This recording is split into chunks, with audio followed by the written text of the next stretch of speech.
बजरी माफिया मनमानी कर रही है भी वास्ते ये बजरी रोल्टी बुक निःशुल्क में मिलेगी अपने घर। देखिए रेमबड़ी में 12 तारीख को राष्ट्रीय लोकतांत्रिक पार्टी की हल्ला बोल रैली के अंदर जो नागौर सांसद हनुमान जी बेनीवाल साहब के थ्रू कोई बजरी माफिया के लिए कोई एक बड़ा इशू था, तो इन लिए हमारे नागौर सांसद हनुमान जी का एक आह्वान था कि जो ट्रैक्टर वाले बजरी माफिया मनमानी कर रही है भी वास्ते बजरी माफिया की एक तो जो नदी का नाप करवाने था तो नदी का नाप ही ड्रॉप से करवा दिया, और जो स्टॉक माल था बजरी का वो भी नाप करवा दिया, और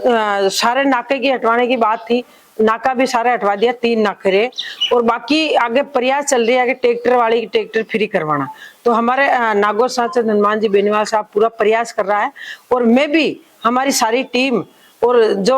मेड़ता विधानसभा का सारा भी लोग मिल और प्रयास करांगे ट्रैक्टर वाला फ्री करावे, और गरीब लोगों ने जो लूट रही है, लूट मार मचा रखी है, उनके लिए प्रयास करेंगे। हमारे किसान भाई कितना सुखी रहे, बजरी के लिए आज कई लोग दुखी भी है, तो मैं सबसे निवेदन करूंगा आप सब लोग प्रयास करो कि बजरी वाला ने एक बार सबक सिखाना जरूरी है, क्योंकि आज की मनमानी कर रही है, मनमानी आवाज नाका लगा बैठ जाए। आज आम लोग दुखी है, आम पब्लिक दुखी है, भी वास्ते आगे भी हमारे नागौर सांसद हनुमान जी प्रयास कर रही है पूरा कि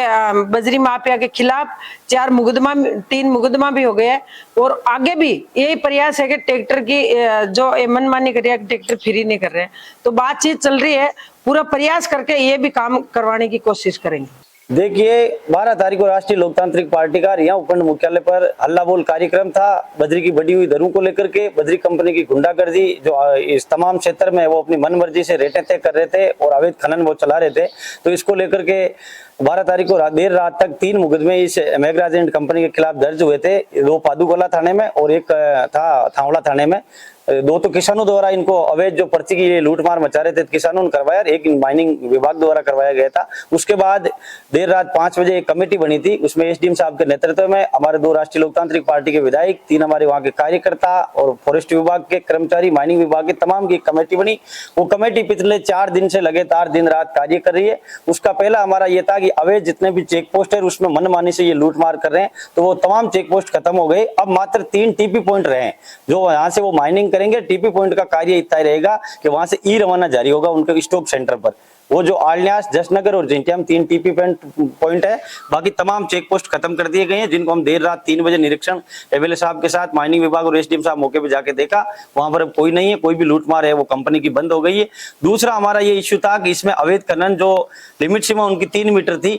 वहां पर ये 50-50 फीट तक गड्ढे खोद दिए हैं, अवैध खनन ज्यादा कर दिया है, तो उनको हमने ड्रोन से सर्वे करवाया है। 2 दिन से वहां उनका स्टॉक था, उनका भी सर्वे हुआ, और जहां पर ये खनन किया उनका भी हुआ है, तो वो 2 दिन में हमारे पास रिपोर्ट जयपुर से आ जाएगी। ड्रोन जो भी प्राइवेट कंपनी थी, माइनिंग विभाग की अप्रूव्ड थी वो कंपनी, वो हमें 2 दिन बाद दे देगी। मंडे को हम वापस वेट करके इसकी रिपोर्ट है वो माइनिंग विभाग को भी हम तबलीग कर देंगे, और हमारे राष्ट्रीय लोकतांत्रिक पार्टी के सुप्रीमो हनुमान बेनीवाल को भी हम वो तमाम रिपोर्ट बना करके पूरी कमेटी सुपर्द करेगी। और एक हमारा पॉइंट था जो हमारी हम जंगल, जमीन और जल, जो स्थानीय लोगों का विनाश हो रहा है, तो हमें स्थानीय लोगों को रॉयल्टी मुक्त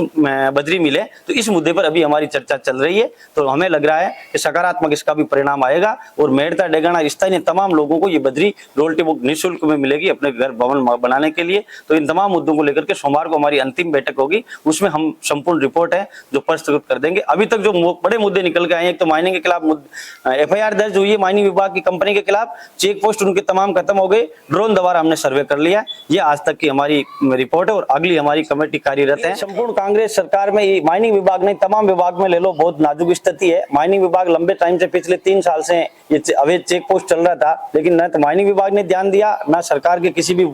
चुनिंदे व्यक्ति ने यहाँ पर ध्यान दिया। ये तो राष्ट्रीय लोकतांत्रिक पार्टी थी जो जनता की आवाज को बंद करके, ये हमें रिया उपखंड मुख्यालय नहीं, संपूर्ण राजस्थान में, क्योंकि ये 4 हल्ला बोल कार्यक्रम हमारा था, वो बद्री मेघराज कंपनी के खिलाफ था। 12 तारीख को हमारा यहाँ पर हुआ, उसके बाद कोलाइत में था, 17 तारीख को हमारा टोंक में भी अगला कार्यक्रम था, वहां भी अवैध खनन होता है, लेकिन टोंक में जब ये तूफान की वजह से हमारा इश्यू रहा, हम जनहानि कहीं नहीं हो जाए, उनको हमने पोस्टपोन्ड किया, उसकी आगे तारीख जारी करेंगे। रालोपा सुप्रीमो हनुमान बेनीवाल 20 तारीख को हमारा भीलवाड़ा में जहाँ अवैध खनन हो रहा है, वहां पर है, हमारे स्थानीय विधायक भी वहां पर लगे हुए हैं इसमें। तो ये संपूर्ण राजस्थान में जहां भी अवैध खनन हो रहा है और ये मनमानी दरें ले रहे हैं, इन तमाम मुद्दों को लेकर के राष्ट्रीय लोकतांत्रिक पार्टी सड़क से लेकर संसद तक आम जनता की आवाज को उठाने का काम किया। और इस कंपनी के खिलाफ किसी ने आवाज उठाई है तो वो राष्ट्रीय लोकतांत्रिक पार्टी के सुप्रीमो हनुमान बेनीवाल ने उठाई।